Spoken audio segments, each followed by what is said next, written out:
Hey, hello, and welcome to the Content Advantage. My name is Scott Abel, and with me on the screen is my special guest today, excuse me, Liz Krogh. Liz, how are you today? I'm great. Thank you. Liz Krogh. I'm sorry. I'm trying to get your name right. Can you pronounce it for me again so everybody Liz online? Krogh. Krogh. I'm getting it right. It's going to take me a little while. I apologize. I'm a little slow. Thank you for joining us today, Liz. Thank you for having me. Hey, before we start today, could you tell the audience just a little bit about yourself and your connection to today's topic of the show? Sure. So I have worked in content strategy, knowledge management, and all sorts of content practitioner roles over the last 18 years or so. But my current role focuses on knowledge management, which we think of as self-service content at Expedia. And that's self-service content for internal users, external users, all kinds of people. We're really just looking to help people do their jobs with content. Excellent, just like so many of us are. And I know Yes. that the audience members today are also people who are information developers for the most part, but they may or may not know about the Bright Talk environment that we're using to broadcast today's show. So let me tell them a few things about that. If you're new to the platform, especially, you'll need to know that today's show is being recorded. So about 30 minutes after today's live show ends, the same URL that you're using to watch today's live show will take you to a recording that you can use and watch on demand. You can also share that link with other people who'd like to see the show, and we hope that you'll do that as well. We cannot see or hear you. We don't have access to your camera or microphone today, so you don't have to worry about that. And you can ask a question of Liz at any time by using the Ask a Questions tab located underneath your webinar viewing panel. Clicking the Ask a Questions tab will open up a little text-based window, which will allow you to text a question into us for our consideration. I will queue those up, and we will not be able to text you back, so just know about that. But we'll accumulate those questions, and I'll ask as many of Liz as we have time on today's show. And there's some additional content, including troubleshooting, handouts, and some content provided by today's sponsor, Zoomin Software, located in the attachments section of your webinar viewing panel, which is also directly below where you're watching us today. Okay, Liz, here's our first question for today's show. Before we get started, I know you mentioned in your intro knowledge management, and to me, that's like one of those terms that's really kind of difficult to describe, and not everybody seems to use exactly the same description when they're talking about it. What do you mean when you say knowledge management at Expedia? What is that? Yeah, knowledge management for me is also a little bit of an antiquated term. It is something that we used to talk about, like, in the 90s and early 2000s. Oh, And yeah. so the way that we kind of blend knowledge management with content strategy at Expedia is how we find the value in knowledge management as a modern practice. And so we think of knowledge management as the strategic use of information in lots of different channels that enables people to share knowledge and use knowledge to do their jobs, help other people, whatever it is they're trying to do in their day-to-day. And when you did your intro, you also said that you produce content for different audiences. And I think you mentioned that there was internal audiences and external audiences. Could you define each of those for our audience members and help them understand who you're serving and what kinds of content you provide for each audience? Sure. So for internal users, what we're thinking about is primarily our operations teams, which is customer support operations or partner support operations. And these teams are handling incoming calls or emails, chat scenarios from partners, primarily in the B2B world at Expedia. The internal users are looking for policy information, procedures, email templates, all sorts of different information that will enable them to handle their cases effectively and speedily. The external user base is the same people who are contacting support. Actually, there are partners who are trying to use our tools, or they're trying to log into a particular platform so that they can manage their inventory. It's all sorts of user scenarios that we're dealing with from an external user perspective. And those users, primarily their goal is to just manage their business on the platform. So our content helps them figure out the best way to do that using our existing tools. And do you have a lot of content? I mean, it's kind of a generic word that you have to describe what does a lot mean. But I mean, how much content are you talking about, and how many deliverables are you making? Yeah, I mean, if you just think about, raw numbers, tens of thousands of assets across lots of different channels, multiple CMSs. We have lots of different websites that we're managing, front end and back end. So, there's a variety of places where we put information. For us, the most important thing is putting information in front of the user where they're looking for it. And so that might be inside of where the tool is actually functional. It might actually be on a help website. It might be on an internal knowledge base. So we think about the user scenario first, and then figure out where do we put the information so that it will best help the user in the moment. I love that, because it used to be that we would create deliverables and we would place them somewhere and make the user go get them, right? We're like, Yes. here's what we did. Good for you. We put a search on it. Have a Best good of time. luck. Best of luck finding everything that we put Yes. in this one PDF. Do you feel like surfacing the answer up in the right place is like the next evolution of the technical communication that you and I, started off with? We didn't really have delivery as a function. It was really creation and managing the creation of the assets, and then we, put it in the help center, and that was it. Yep. But now we're responsible for delivery. What does that look like? Yeah, I definitely think that the next evolution of content, especially in the self-service space, is serving information alongside an experience. And so that can look like a lot of different things. And it doesn't have to be something like super modern and, interesting or, really technology heavy. It doesn't even have to be like a virtual agent. It can be a tooltip. It can be, embedded text alongside the tool experience that guides the user on what they should do. The ideal experience is that a user doesn't have friction in trying to solve the problem that they're trying to solve, or that they don't have a problem at all. They can use the tools that are provided to them without assisted support. But if they do need support, the most seamless way of getting people from point A to point B is to serve information where they are, versus creating this like static website that they have to A, go find, and B, try to navigate and search in order to find the information that they need to solve their problem. This seems like a really good time to make the point that the sponsor of today's show is Zoomin Software. I don't work for Zoomin Software, but Zoomin is one of our sponsors. And Zoomin Software brings together all kinds of technical communication, knowledge, information in one place, in one portal, structured and unstructured content, so that they can do the kinds of things that you're talking about. So that's good. That means that the kinds of tools that are entering our marketplace are the kinds of tools we need. And I think you hit the nail on the head there when you talked about the putting the content alongside the experience. Like, why are we making people have two different experiences or three different experiences? I mean, have you been able to make that argument inside your company, and people know that this is like intuitively the right thing to do to bring everything together? I would say yes. So there is definitely agreement that the easiest way to get people what they need is wherever they are. That's where they're getting information.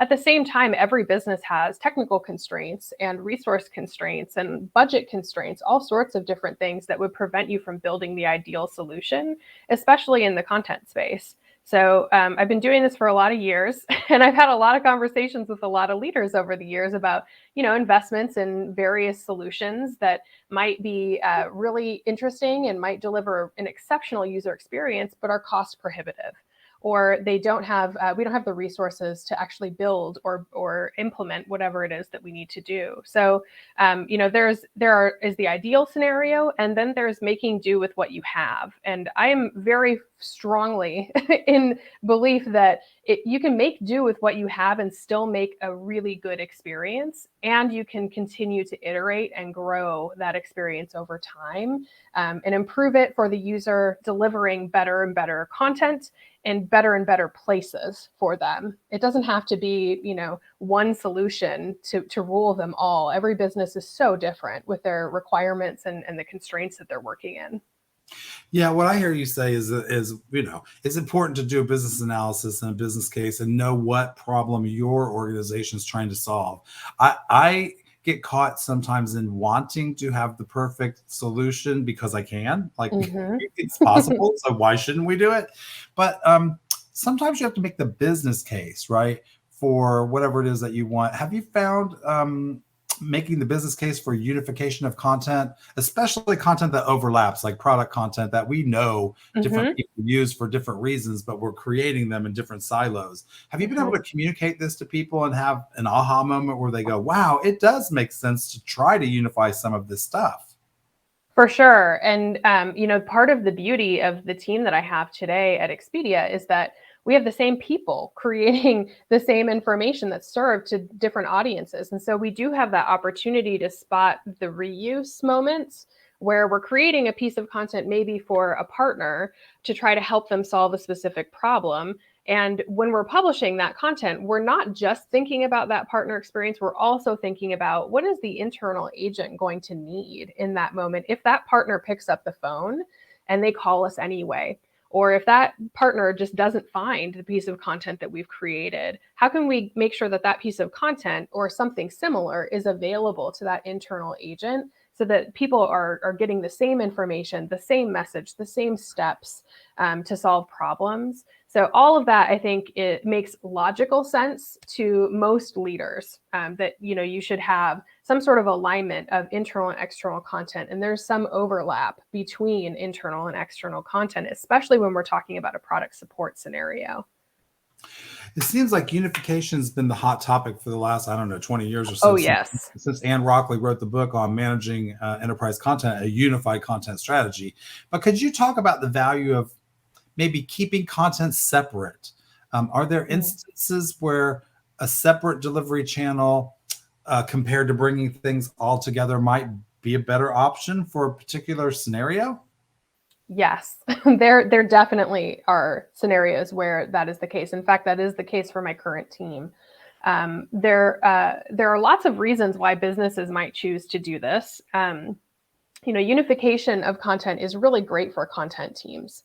And it enables content teams to get lots of efficiencies out of managing a ideally smaller set of content that serves broader populations, because you're putting it one place and just, putting that content and publishing that content wherever you need it. But in practice, what the reality is that especially large technical companies, which is where I've spent most of my career, have lots of silos and lots of different technology solutions that are in play at any given time. And so while I could say, hey, all of my content is in this one CMS, and if you want our content, you have to engage with our CMS. The reality is that all of the engineering teams that I work with would say, are you kidding me? That is really hard for us to do, right? Because I'm taking a single dependency on all of these different systems.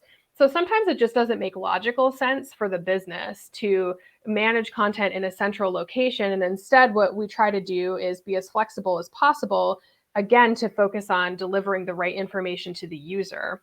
And so sometimes that means that our central system that we prefer to use is the back end of that content delivery. And sometimes that means that the content lives in another system that might not be ideal for writers or the people who are administrating content, but it's better for the users. And it's the easiest way for us to get information from our heads or from our users' heads into an accessible location where everybody can get to it.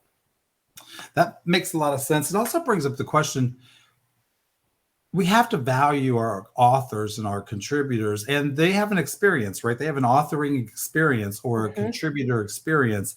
How often do we have to balance the needs of the authors compared to the needs of the other users? And when do we make decisions that we have to support the authors in this case? In other words, unification might be done to provide more benefits to the organization, faster production time, less expense, and for the customers, better customer experience.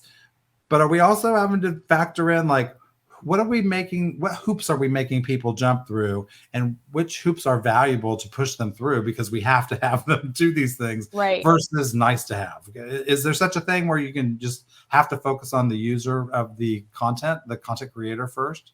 I think there are probably scenarios where that are true in lots of different businesses where prioritization of the content creators is the most important.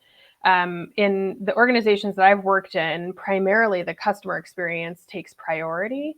And so that oftentimes means that content teams and content creators are using less than optimal tools in order to manage content for those users. It doesn't, I've never met a content team, to be really candid, that loves their content tools. No one has ever told me, I love my CMS and I will never, ever move out of it. But we do the best that we can with what we have. And in my experience, content creators and content writers, people who administrate content in systems, are so creative, and they're so great at figuring out the best, most efficient way to manage content in whatever system they're managing. And so in my mind, a content management system is incredibly important as a core functional tool for authors, and authors should be part of selecting those tooling wherever it's possible to do so. In some cases, it's not possible to do so, just depending, again, on those business requirements and constraints that we're working with. And in those cases, authors oftentimes are the ones who are just really applying their creativity in different ways to figure out the best way to manage content in whatever tool they have. Speaking of selecting tools, it makes me wonder if writers are the best suited to select tools all the time. Like, I know when I participate on a writing team, what's not working, and I know what I prefer, and I know I wish the tool would do XYZ magical thing. but but shouldn't this be some kind of bigger decision than just the three tech com people would prefer that we use XYZ tool, so now we're buying it? I think it should be a collaborative effort, and there's a lot of reasons for that. One of those reasons is that it's not just the content people who are going to be subjected to using whatever is selected. And so, the engineers are going to have to take a dependency on that tool in some way, shape, or form in most cases. There's product groups that might, want content to be formatted in a particular way or structured in this very specific way. And some content systems are unstructured and some offer structured capabilities. So, there's a lot of requirements that I think have to be taken into consideration. That said, the author requirements should be very high on the list, because in my experience, what ends up happening is if you buy a tool that's really great for engineers to take a dependency on, it's very easy for them to take that dependency. The author experience is usually less than optimal. And again, you're kind of taking the cost of that on in a different way, where the writers are then, accommodating a tool set that isn't really great for them, and might be burning the midnight oil, manually copying and pasting, 18 translations into a backend in order to support a product launch. And nobody really sees that behind the curtain, which is part of why it's important for writers to be part of the selection process. But it is also, everybody should have a voice in the selection of that content tooling, in my mind. I think that's a solid argument. I also wonder if it could be extended. Can you talk to us about the experiences you've had in the organizations that you've worked with? You've had to convince people and kind of maybe coordinate a movement from one way of doing things to another way of doing things. Can you talk to us about the need to communicate and coordinate with others in order to get everybody on board if you're trying to unify something or bring people together to do something a new way?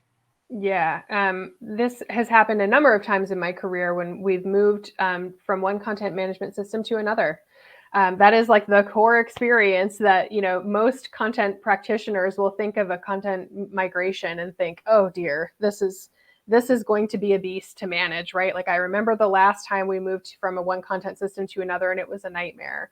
And part of the reason why those experiences can be so painful is because content teams are taking on most of the burden of migrating content. And that sometimes means manual copy paste, which is very painful. In the process of that, they also want to do things like, I want to rewrite the content, make it better, make it more functional for the user, so that, I'm not just putting garbage out of one system and into another. But the reality is that there's time constraints in any sort of a business, and there are lots of partnerships that are important to manage as part of that overall process. And in my experience, I think the most important coordinating that happens in any sort of a content management system migration is with our product groups, whoever is managing the front end of whatever the experience is, with our engineers who are the back end masters and kind of, compiling all the pieces together to make it look coherent on the user's end, but then also the writers and content administrators who are in the system and understand where all of the different problem spots tend to occur in the existing system, and then also they'll discover that in the new system. So the team of 3, in my experience, is really valuable. If possible, I also love to include design as an element of that, because I think the designer's eye brings a different angle to a content solution and a content system. Program management capabilities, project management capabilities. There's a lot of different people who could be involved. It's a very delicate balance between let's bring enough people along that we can really make quick progress and take action and move this content from point A to point B quickly, and also having too many cooks in the kitchen. So it's a little bit of a dancing act there. I think choreography is an important part of what Yes. content strategists are actually doing anyway. Orchestration and choreography, I think you could use interchangeably in many of our situations. And speaking of situations, you and I had a talk before the show about how do we unlock the power or the capability of findability at scale? How do we make it possible for people to find all the information that we have when we have all these assets? And I can remind you, if you don't remember, but there were 3 elements that you talked about that you thought were important to being able to scale effectively and efficiently. Do you recall what those were? I don't remember the 3. Okay, I can help you with step 1. The first one you said was content design, and the second one was content management systems, and the third one was content strategy. Yes. I think they all relate together. Talk to us a little bit about that. Yeah, those 3 things happen to be the 3 teams that I currently lead in my knowledge management group. And so in the way this all comes together in sort of a team framework, and also in the content strategy output that we deliver as a team, is we have a content design team that does some research and compiles user research that's already been done by other user research groups, but also does unique user research in-house. And they come up with repeatable strategies that allow us to address systemic problems with content over time. So we're not just creating a unique solution every time. We're developing content that meets a particular standard and meets the framework that we've designed to address that specific user scenario or problem. The systems element of things is, where that content has to go somewhere when it's created, and where does that content go? How do people get to it? There are all sorts of, systems tooling that we can use to enable discovery of content and enhance discovery of content if we can do things like tuning search engines. And so I happen to have a systems team in my group that looks after all of our content systems and not only makes sure that everything is functional and working, but also spots the areas where we potentially have a trouble spot in discovering information and using information because it's buried or it's in a system that it shouldn't be and needs to be moved. And then this content strategy angle for me is where the content itself is created, published, optimized over time. And so the content strategy team in my group is actually taking the content design, creating the content, and using the system to publish the content so that users can find it. So all 3 of those teams really work together in tandem. And there's no really one that's in the lead. We all just sort of, work through really complex problems together. But those 3 elements for me are super important together in order to deliver a cohesive outcome. Yeah, I think all 3 of those things, if you weave that choreography through there, you can make some amazing things happen. But you can also mess things up. You don't know what you're doing, which begs the question. One of our viewers wants to know, how big are your teams, and can you describe them? Are they remote workers? Are they contractors and full-time people? Tell us a little bit about the people that you manage. Yeah, we have a globally distributed team of people. So they're all over the place. They're in the UK, they're in the US, they're in Malaysia, they're everywhere. And incredibly talented content practitioners from lots of different backgrounds and lots of different educational backgrounds and experience backgrounds. And the teams are generally pretty small in the content design and systems space. There's just 3 people on content design and 3 people in content systems. And then in the content writing space, we have roughly 15 people.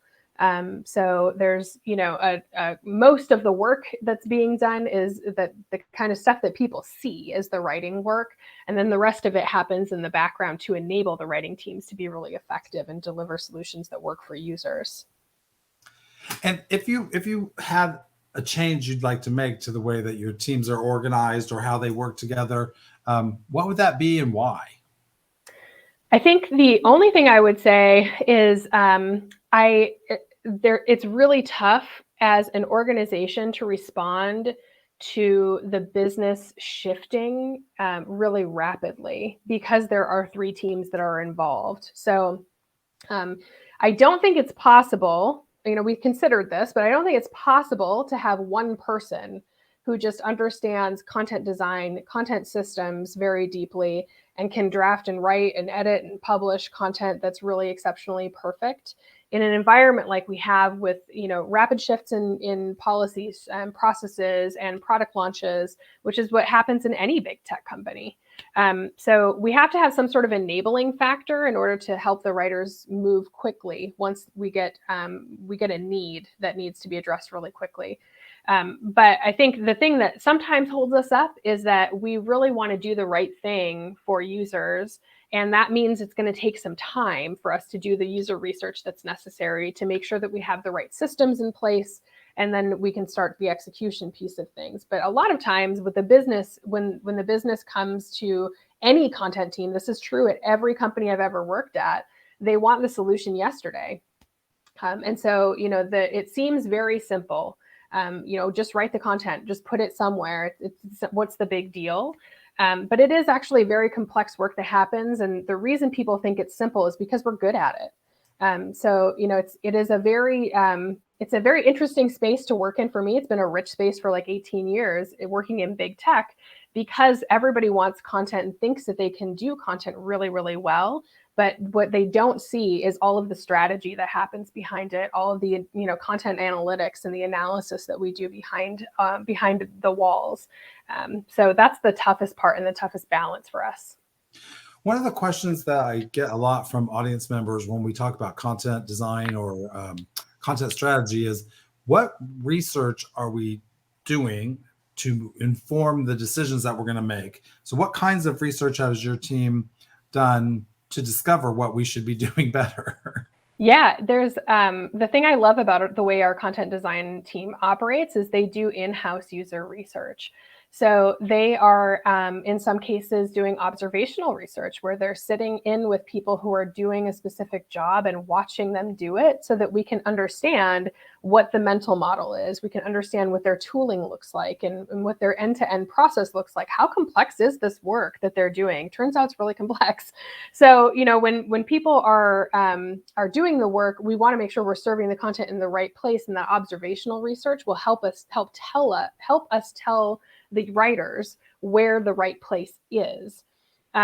Similarly, we'll do other types of research like surveys, and we'll send out a survey to say, how is this content helping you or not helping you? We'll ask them questions about the work that they're doing so that we can get kind of aggregate responses from a large group of people to tell us what the problem spaces are, what they might be, and then we can use experimentation and trying to test things out to see what works best for users with repeat surveys measuring the progress along the way. We've also done focus groups. So there are, sometimes a handful of people that we can collect together in a particular region. And we can say, we understand that you use this tool on a regular basis. Help us understand how we could improve it. What are the things that get in your way? What are your barriers? Things like that. So it's a very rich research environment. We never want to make a decision with guesswork. I like that. That should be our tweet today. Don't make decisions based on guesswork. Unless you've got stronger psychic power than me, that's probably right. That's not a good strategy. So our viewers who are watching, if you'd like to ask a question of Liz, you can do so right now by clicking the Ask a Question tab located underneath your webinar viewing panel. That'll open up a little text-based window where you can text in a question. And speaking of questions, we've got a couple. Here's one that I wanted to ask you. You were talking about the complexity a minute ago. Is the complexity of the jobs that modern technical communicators do generally understood by leadership, do you think? Sometimes yes, and sometimes no, right? I think in my experience, leaders are sometimes aware of content and that content teams exist. But when it comes to the actual details of how people do their jobs and how we make prioritization decisions, how we decide what the right content is going to be, all of that is kind of a mystery. And I don't think that's a terrible thing.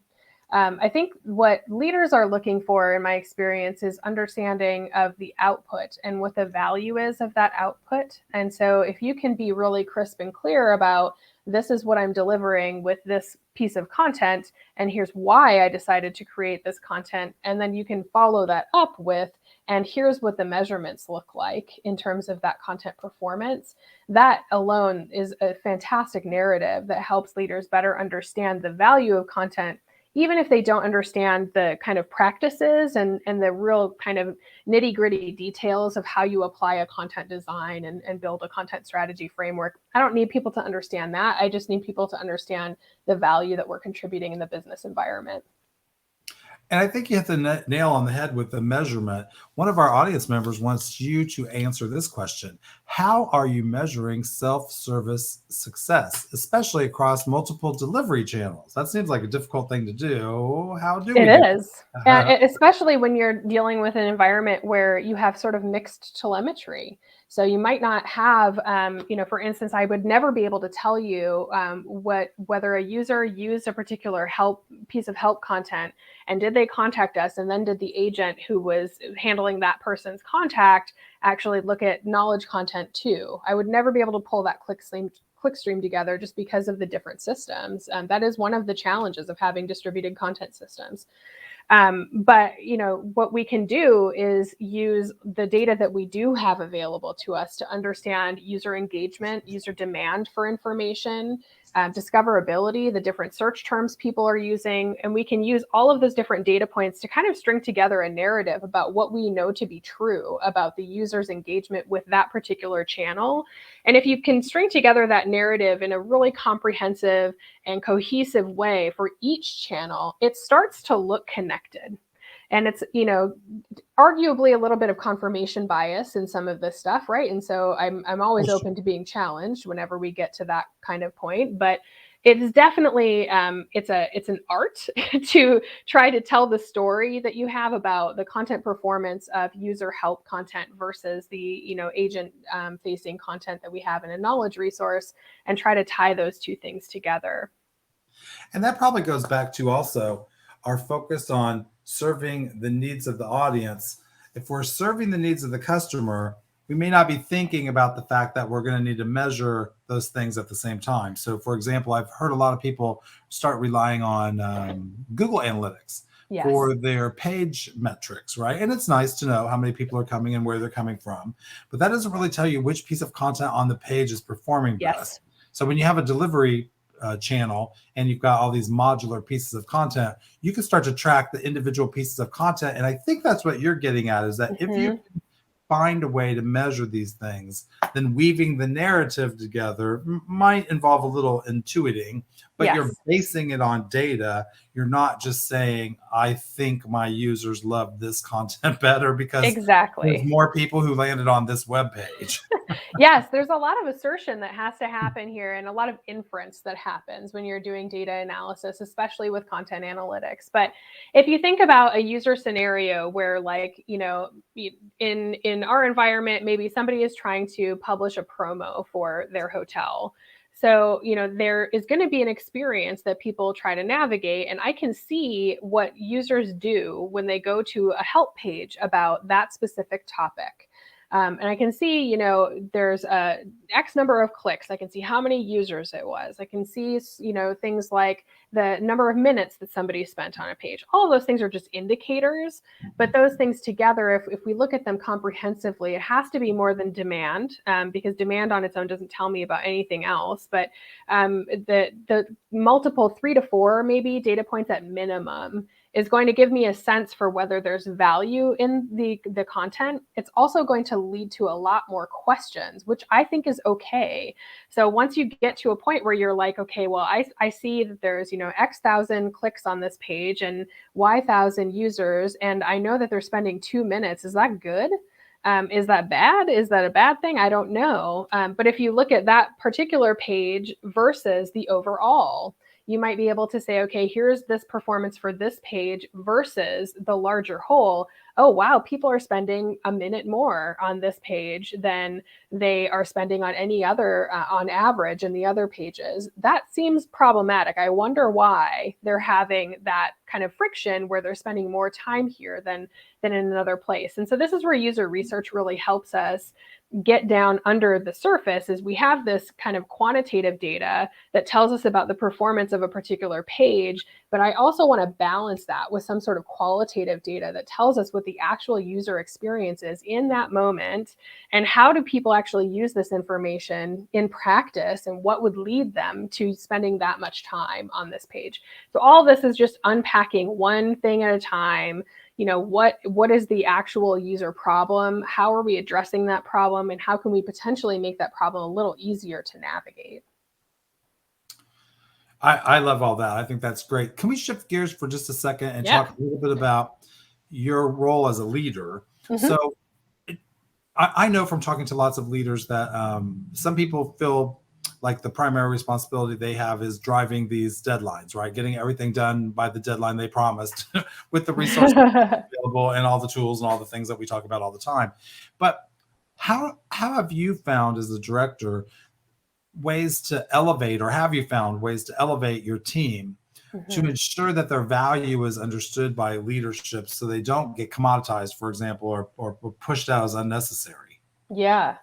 It's a great question. I know that it's something that a lot of content practitioners worry about. So my job is not a task manager. I do not get down into the weeds and really try to, you know, manage the actual content decisions. I hire extremely smart people who are very capable of making those decisions on their own without me interrupting them. So my style is much more to provide autonomy and give people a lot of leeway to experiment, try things, make mistakes. It's okay. My job, I see it is sort of as a connector. So what I try to do is build partnerships and relationships with people all across the company, whether those are engineering teams, product teams, leaders in different pockets of the organization. Other content teams are incredibly important partnerships for my group. And I want to understand from those teams, where are we meeting the mark in terms of providing value, and where could we potentially have a gap? And having those open and transparent conversations with lots of different people, and including people from every pocket of the organization wherever possible, to ask those questions, be curious, and have transparent conversations if people feel like we aren't delivering what we should be. All of that is, you know, an opportunity for me to not only showcase some of the areas where my team is doing work that might not be, you know, something that people even stumble across. And it might actually blend so seamlessly into the background that people don't even know that we're doing it, but it's incredibly valuable because it blends into the background and becomes part of the, you know, seamless experience that we're delivering. So my role is really to figure out how can we connect the valuable work that my team does to all the different aspects of the company, so that we can continue to deliver enhanced value and more value year over year. And that has been a really great message to share. I think, you know, Expedia is a highly collaborative organization. Lots of people are motivated to partner and collaborate together, even without being told they should. They just are. That's just how we operate. So, in my experience, this has been a really fun place to build those connections, and it's been really it's been interesting and rich to see the relationships grow over time. Drawing on your varied experiences, not just your experience with Expedia, does where somebody reports into where they work, their department, or who's their leader, does that impact how they can learn and grow their career? I think yes, and also there is some self advocacy that's involved. So on one hand, are people kind of constrained by the location where they sit in an org chart? Sometimes. If I work in an engineering team, I'm probably going to be delivering different information and in different ways than I would be if I was sitting in a design team. The approaches to the work, the thought processes, and the value that you're trying to extract from a writing team or a writing resource in those environments are just going to be naturally different because of the work that's being done in those organizations. At the same time, I think one of the things that has served me well in my career and has served a lot of the leaders on my team well in our careers is advocating for cross collaboration and working across the matrix in a large environment, even in a large company. And so even if you're sitting in an engineering team, there's really no reason why you couldn't build a connection with a team that's over in user experience, and try to compare notes. Do we have opportunities to share terminology? Is there something that we should be doing together to create a central content experience like we were talking about earlier? There's a lot of opportunities if we as content creators reach outside the boundaries of our existing org chart and try to find those matches for skills or experience or passions. And there's a lot that can be unlocked when we collaborate together across those org boundaries. Do you have any stories that you could share about a scenario like that where something happened, where we're crossing these boundaries and these territories into the other silos led to something good happening? The best stories for me happen with the collaboration of my knowledge management teams with user experience teams. I think that is the most natural collaboration point for us because we use user experience to make decisions. And so, we can work with our user experience researchers and say, do you have any studies on this? And they usually do. So, when we take those studies, we can then combine that user experience study with the user research that we do in-house, and together those two things are incredibly powerful because it gives us a comprehensive view of the user experience, both from the partner or the end user's perspective and also from the internal user's perspective. So it's more of an end-to-end user experience understanding versus just looking at the one silo of partner experience or just the internal user experience alone.